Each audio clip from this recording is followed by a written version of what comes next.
کہ ایک اصفہان میں رہتے تھے, ایک شخص انہیں کسی نے انہیں پیسے دیے تقسیم کرنے کے لیے فقراء میں. وہ نماز مسجد میں آئے صبح کی نماز پڑھانے کے لیے, اور نماز سے پہلے انہوں نے فقراء میں تقسیم کر دیا. اس کے بعد نماز, کسی کو اطلاع ملی بعد میں, وہ بھی شیخ کے پاس پہنچ گئے اور شیخ سے کہا کہ بھئی ایک سید آیا, لکھا ہے کہ ایک سید آیا شیخ کے پاس اور کہا کہ میری مدد کریں.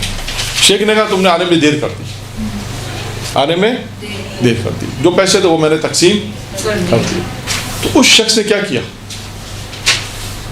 کہتے ہیں لکھا ہے اس شخص نے اپنے لوہا پہ دان شیخ کے منہ پہ پھینکا. اب یہاں پہ دو چیزیں, اخلاق اور تحمل. حلم کے لیے بھی واقعہ ہے. اچھا, اب یہاں پہ آدمی کو کیا کرنا چاہیے؟ مشکل کام ہے, تحمل آسان نہیں ہے ادھر. اخلاق اچھا دکھانا چاہیے. شیخ نے کیا کیا؟ تحمل کیا, اچھا اخلاق برتا.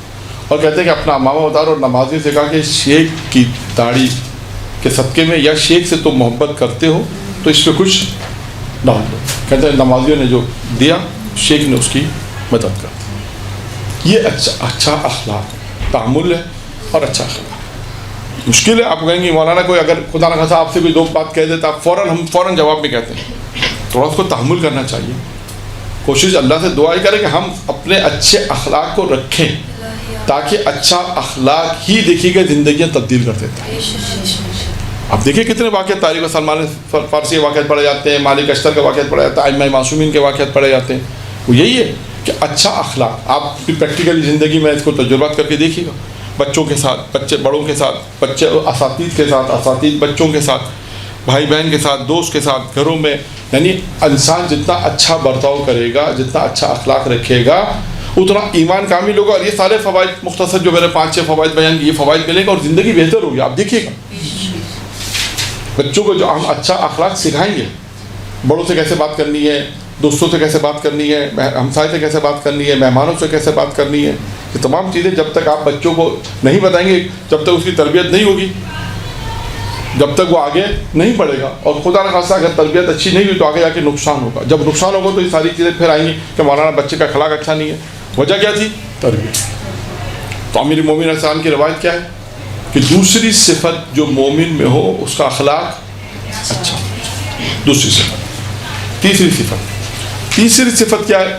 باطن اس کا درست ہو. باطن کیسے کہتے ہیں؟ باطن درست سے کیا مراد ہے؟ نیک ہو اندر سے, نیک بھی ہو. اور ایک اور باطن درست کو جو اگر عموماً لوگ بیان کرتے ہیں, کہتے ہیں جو دل میں ہو وہ زبان پر. یہ معمولاً ہے, انسان منافقت نہیں کرے. جو دل میں ہے وہ زبان پہ نہیں, جو زبان پر ہے وہ دل میں. یہ نہ کرے, انسان اپنے باطن کو درست کرے, اس کو پاک رکھے. یہ بہت روایتوں میں آیا. انسان اپنے درون, بعض نواز میں راض ہے درون یعنی باطن, پاک رکھے, اس کو پاک کرے.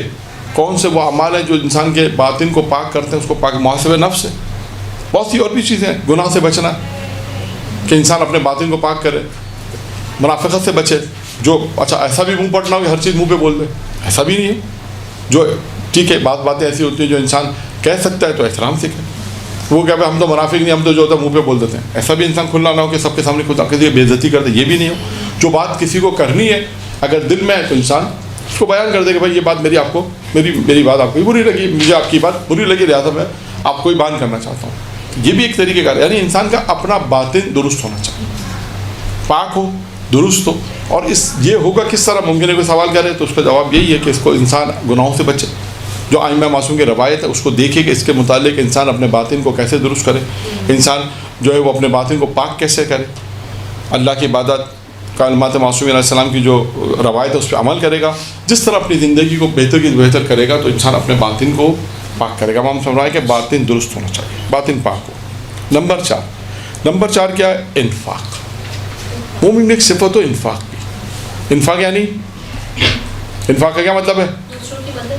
ہاں, اس کو کیا کہتے ہیں؟ انفاق یعنی اللہ کی راہ میں خرچ کرنا. انفاق یعنی آپ دیکھیں جہاں پر آپ کو قرآن میں نماز کا ذکر آئے گا کم و بیش انفاق کا ذکر آئے گا. کم و بیش آپ دیکھیے گا کہ تقریباً اگر 150 آیتیں ہیں تو 125 130 یا 140 آیتیں ہیں نماز اور صلاۃ, انفاق اور صلاۃ. ساتھ ساتھ زکوٰۃ اور سلاد، یہ زکوٰۃ وہی ہے، زکوٰۃ یعنی سلاد، یہ ساتھ ساتھ ہے. تو آپ دیکھیے کہ نماز کے ساتھ کیا ہے؟ انفاق. اللہ کی راہ میں انسان خرچ کرے، اللہ اس سے خوش ہوتا ہے. کیا اب یہ خود ماہ رمضان جو مبارک مہینہ رمضان کا مہینہ، اس میں کتنا ہے کہ تاکید آئی ہے کہ لوگوں کو افطار کراؤ، افطار دو، افطار کراؤ اور لوگوں کی مدد کرو اگر انسان کے اختیار میں. دیکھیں بعض اوقات کوئی کہ مولانا ہمارے اختیار میں نہیں، وہ الگ بحث ہے. بحث ہماری یہاں پر ہے کہ انسان کے اختیار میں ہے، اگر وہ چند لوگوں کا مدد کر سکتا ہے. مطلب ایک فیملی، وہ کہتے ہیں میں ایک فیملی کو راشن دے سکتی ہوں، فرض کریں تو ایک فیملی کو راشن دے. ضروری نہیں ہو کہ میں 10 کو نہیں دے سکتی، میرے امکانات نہیں، میرے شوہر کے حالات ایسے نہیں ہیں. اگر وہ کہ میں ٹھیک ہے انفاق کر سکتی ہوں، ایک فیملی ہے. کیونکہ دیکھیں بہت سے ایسے افراد ہیں جو کہہ نہیں سکتے، تو یہ ہمیں دیکھنا پڑے گا. جو کہہ نہیں سکتے، آپ کو معلوم اگر ہو جائے کہ یہ کہہ نہیں سکتا، یہ کہہ نہیں سکتی، تو کسی طرح اس تک اس کی مدد کو پہنچانا چاہیے. اللہ کو یہ پسند ہے بہت چیزیں یہ. اور امیر علیہ السلام کی زندگی میں بھی آپ دیکھیں، امیر معصوم علیہ السلام کی زندگی میں کہ کس طرح دوسروں کی مدد کرتے تھے. تو یہ انفاق خود ایک موضوع ہے. اور انفاق کی جو شرائط ہیں، شاید ایام فاطمیہ میں نے پڑھی تھی، یاد نہیں ہے، لیکن میں آپ کو حوالہ دے دیتا ہوں. میں پڑھ نہیں رہا، حوالہ دیتا ہوں کہ تفسیر نمونہ سورہ حدید، کہ جب آپ تفسیر میں جائیں گی وہاں پر تو وہ انفاق کی شرائط لکھی ہوئی ہے. سورہ حدید تفسیر نمونہ سورہ حدید تقریباً 13ویں 12ویں جلد ہوگی غالباً، نہیں معلوم، 97واں سورہ غالباً ہے، 97واں سورہ حدید غالباً. تو وہ اس کی تفسیر میں جب آپ جائیں تفسیر نمونہ میں، تو وہاں پر انہوں نے آیت اللہ ناصر مقام شرازی نے شرائط لکھی، انفاق کی شرائط لکھی کہ آپ کو جو یہ انفاق جو آپ اللہ کے راہ میں انفاق کریں، اس کی کیا شرائط ہیں. ایک شرط اس میں کہ حلال ہو. پتہ چلا خدا نے کہا تھا کوئی حرام سے کما رہا ہے، حرام سے انفاق کر رہا ہے، ایسا نہیں ہوگا. یعنی حلال کمائے، یعنی جو انفاق کر رہا ہے وہ کیا ہو؟ حلال ہونا چاہیے، پاک ہو. تو اللہ کے قابل قبول ہے. انسان جو محنت کر رہا ہے، اپنے بچوں کے لیے کما رہا ہے، لیکن اس میں دوسروں کا حق بھی ہے. وہ دوسروں کا حق یہی انفاق ہے. انفاق کے حوالے سے، صلہ رحمی کے، وہ دوسری مدد کے حوالے سے. تو انسان اگر جو کر سکتا ہے کرے، جتنا کر سکتا ہے. تو ان تمام شرائط کو آپ جا کے پڑھیں، دیکھیں اس میں کیا کیا شرائطیں لکھی ہیں کہ حلال کے لیے یعنی انفاق کے لیے جو شرائط ہے، اس میں ایک شرط ہے اخلاص، خلوص بھی ہونا چاہیے. خلوص کے ساتھ ہو، ریاکاری نہیں ہو، دکھاوا نہیں ہو. آپ دے ایک چیز نہیں ہے، دکھا سب کو، ایسا نہیں ہو. خدا نے کہا تھا کہ اس طریقے سے مت دے کسی کی تاخیر ہو، کسی کی بے عزتی ہو. یہی ہو رہا ہے بس تو اس کو کسی طرح بس دیکھیں، ہو تو بہت کچھ رہا ہے. ہم سسٹم خود صحیح کریں گے. میں نے ہمیشہ کہا ہے، اور اس میں جب بھی گفتگو آتی ہے سسٹم کے بارے میں، آپ کو معلوم ہے کہ میں ہمیشہ بہت سی جگہوں پہ ایسا ہوتا ہے کہ جہاں پر سسٹم ڈپینڈ کرتا ہے، کچھ ہو سکتا ہے مردوں کے ہاتھ میں، کچھ سسٹم عورتوں کے ہاتھ میں بھی ہوتا ہے. جو سسٹم آپ کے ہاتھ میں اس کو تو صحیح ہو سکتے ہیں، بس ٹھیک ہے. یعنی اللہ آپ سے آپ کا اپنا پوچھے گا، آپ سے مردوں کا نہیں پوچھے گا، شوہروں کا بھی نہیں پوچھے گا. شوہر تو شوہروں کا پوچھے گا، بیویوں سے. تو آپ کے پاس جو اختیارات ہیں، آپ کے پاس جو اختیارات ہیں، یا جہاں آپ کی چلتی ہے، اور آسان الفاظ میں ہم کہہ رہے ہیں، وہاں آپ نے اگر اپنے اختیارات کو استعمال نہیں کیا، آپ نے کہا ٹھیک ہے جانے دو، حرام ہو رہا، حرام تو ہم سے کیا مطلب ہے. نہیں، اللہ آپ سے پوچھے گا آپ کے اختیارات تھے، اللہ نے آپ کو اختیار دیے، تو آپ نے کیوں اس کو اختیارات کو صحیح استعمال نہیں کیا. اور اس کے بعد پھر سسٹم صحیح ہوگا. سسٹم دیکھیں بنانے سے ہوتا ہے، یہ یاد رکھیے گا. ایک گھر میں سسٹم اچھا ہوا، جب دوسرے دیکھیں گے کہ یار انہوں نے تو اپنا اچھا سسٹم بنا کے رکھا ہوا، دوسرا گھر سسٹم صحیح ہوگا. بالآخر کسی نہ کسی کو صحیح کرنا، اسٹیپ اٹھانا پڑے گا. ایک فیملی، دو بھائی مل کے، دو فیملی مل کے کہ ہم یہ کام کرنا چاہتے ہیں، اس طرح کام کریں تو اچھا ہے. کسی کی مدد کریں، ضروری ہے کہ اس طرح مدد کریں کہ سب کو دکھائیں. مجھے باتوں کا جب پتہ چلتا ہے، بہت سے واقعات سننے میں آتے ہیں کہ کوئی کسی کی مدد کر رہا ہے، یہ بھی پتہ چلتا ہے کہ بھائی فلاں سب کو پتہ چل گیا. کیسے پتہ چل گیا؟ بات کیسے لیک ہو گئی؟ نہیں ہونی چاہیے کہ فلاں مطلب چلا کہ شادی کے اخراجات تھے کسی نے اٹھا لیے، کھانے کا خرچہ تھا کسی نے دے دیا، رمضان کا راشن تھا کسی نے دے دیا. کیسے پتہ چلتا ہے؟ نہیں پتہ چلنا چاہیے، کیونکہ وہ شخص جس کو آپ نے دیا وہ بھی معاشرے کا ایک فرد ہے. وہ معاشرے میں کیسے نکلے گا باہر؟ مشکل ہوگا. اس کی بیوی بچوں کو باہر نکالنا مشکل ہوگا. یہ تمام چیزیں کو دیکھنا پڑتا ہے. اور دیکھیے آپ تمام ائمہ معصوم کی سیرت میں آپ کو نہ، حتیٰ میں نے پہلے بھی پڑھا کہ امام علیہ السلام کی خدمت میں جب سوال سائل آیا تھا، امام کمرے کے اندر چلے گئے اور اس کے بعد اس کو کھڑکی سے بلایا اور کھڑکی سے بلا کے دیا. تو پھر جب امام اپنے کمرے میں جہاں بیٹھے تھے وہاں، تو امام پوچھا لوگوں نے آپ نے ایسا کیوں کیا؟ اس کو بلا کے ان کو مطلب تو کیا کہا امام نے؟ کہا کہ میں نہیں چاہتا تھا کہ جس کو میں دوں وہ میرا چہرہ دیکھے. اب آپ سوچیں کہ کیا معیار ہے انفاق کا. یہ معیار بتایا امام علیہ السلام نے کس طرح مدد کرنی چاہیے. امام نے کہا کہ جس کی میں مدد کر رہا ہوں میں نہیں چاہتا کہ وہ میرا چہرہ دیکھے. اب آپ دیکھیں ایک انفاق کا کیا معیار امام علیہ السلام نے بیان کیا. ایسا نہیں کہ خدا نہ خواستہ ہم کسی کو دیں اور پورے محلے کو پتہ چل رہا ہے, پورے خاندان کو پتہ چل رہا ہے. آج کل تو بہرحال سوشل میڈیا کا دور بھی ہے, تو دوسری باتیں ساری اپنے مقام پر ہیں. خیر کہاں تک بات پہنچی ہماری؟ انفاق پہ بات پہنچی. اب آتے ہیں 4 صفتیں بیان ہو گئی. 5ویں صفت کیا ہے؟ زیادہ بولنے سے پرہیز کرے. کیا کرے؟ زیادہ بولنے سے پرہیز کرے. اب یہاں پر پیغمبر اسلام کی ایک روایت ہے, میں بیان کر دیتا ہوں کہ جس میں خدا کو 3 کام خدا کو بہت زیادہ پسند ہیں. وہ کون سے 3 کام ہیں جو خدا کو زیادہ پسند ہیں؟ ہاں کون بیان کرے گا؟ زیادہ بولنے سے کم سونا, کم کھانا, کم بولنا. چلیں پوری جماعت نے مکمل کر دی روایت. یہی ہے کم بولنا, کم کھانا اور کم سونا. اللہ کو بہت پسند. اللہ اس سے آپ اندازہ کرنا ہے کم بولنا پسند ہے. آپ دیکھیں جو بات عارف کیا واقعہ سنتے ہیں نا, جو اہل علم ہوتے ہیں عارف ہوتے ہیں, کم بولتے ہیں. اور روایت میں آیا کہ بولو کم مال زیادہ نکالو. بولو کم اور مال زیادہ, انفاق زیادہ کرو. یا دیکھیں آپ کے بعد انفاق کیا گیا. بعض روایتوں میں کم ہنسنا یہ بھی ہے مختلف ہے. یہ اس روایت میں 3 چیزیں جی کہ اللہ کو 3 چیزیں پسند ہیں. وہ 3 کام کون سے ہیں؟ کم بولنا, کم سونا, کم کھانا. اور اللہ کو پیغمبر فرماتے 3 چیزیں ناپسند ہیں. وہ کیا 3 چیزیں ناپسند ہیں؟ زیادہ کھانا, زیادہ بولنا اور زیادہ سونا. اس کو الٹا کر. جی بہت آسان پرچہ ہو گیا تو. بلکہ یہاں تک کہا گیا ہے کہ اللہ تعالیٰ اس انسان کو اپنا دشمن رکھتا ہے جو زیادہ سوتا ہے, زیادہ کھاتا ہے, زیادہ بولتا ہے. اپنا دشمن رکھتا ہے اس انسان. آیا وہ مختلف روایت میں آیا ایسے ہی. ٹھیک ہے, تو 5 چیزیں امیر المومنین کی روایت ہے. مومن میں 5, یہ 5ویں صفت. 6ٹھی صفت کیا ہے؟ لوگ اس کے شر سے محفوظ رہیں. اور اس میں اگر آپ اس روایت کو بھی ایڈ کر لیں, جہاں پر ایک چیز اور آئی ہے روایت میں کہ لوگ اس کی زبان سے محفوظ رہیں. یہاں پہ شر وہی ہے, ممکن ہے کہ شر وہی ہے کہ یعنی وہ اپنی زبان سے یعنی لوگ اس کے شر سے محفوظ سے مراد وہی ہے کہ وہ لوگوں کو اپنی زبان سے زیادہ اذیت پہنچاتا ہو, تکلیف پہنچاتا ہو.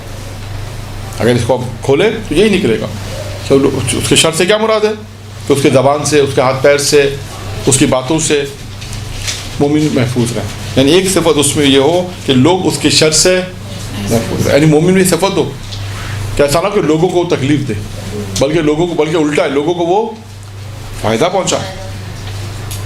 ٹھیک ہے. 6 7ویں چیز کیا ہے؟ 7ویں اور آخری صفت ہے کہ لوگوں کے حق کو ادا کرے. یہ 7 صفتیں امیر المومنین علیہ السلام نے بیان فرمائی اس روایت میں. یعنی جو موضوع ہم نے قرار دیا کہ امیر المومنین کی نگاہ میں مومن کی 7 صفتیں. 7 صفتیں کون کون سی ہیں؟ روزی اس کی حلال ہو, 1 اخلاق اچھا ہو, 2 تیسرا کیا ہے؟ باطن درست ہو, انفاق کرے, 5واں کیا ہے؟ زیادہ بولنے سے پرہیز کرے, اور 6واں کیا ہے؟ لوگ اس کے شر سے محفوظ رہے اور لوگوں کے حق کو. اب دیکھیں اب اس میں بھی ساری چیزیں آ گئی. اس جملے کو بھی اگر آپ کھولیں لوگوں کے حق کو ادا کرو, اس سے کیا مطلب ہے؟ تمام چیزیں آ گئی. لوگ اگر اس پہ کوئی مالی اعتبار سے کوئی کسی کا حق ہے وہ ادا کرے, حقوق ادا کرے, دوستوں کے, بہن بھائیوں کے, ماں باپ کے, جو بھی حق اس کے اوپر ہے. یعنی اب جو بھی اس پہ مالی حق ہے تو مالی ادا کرے گا. واجبات ہیں, اگر کسی کو مالی واجبات دے رہے تو مالی واجبات. یعنی لوگوں سے اس کا انٹریکشن جو ہے وہ پورا ہونا چاہیے. حق لوگوں کے حقوق اگر اس کے اوپر ہے تو اس کو ادا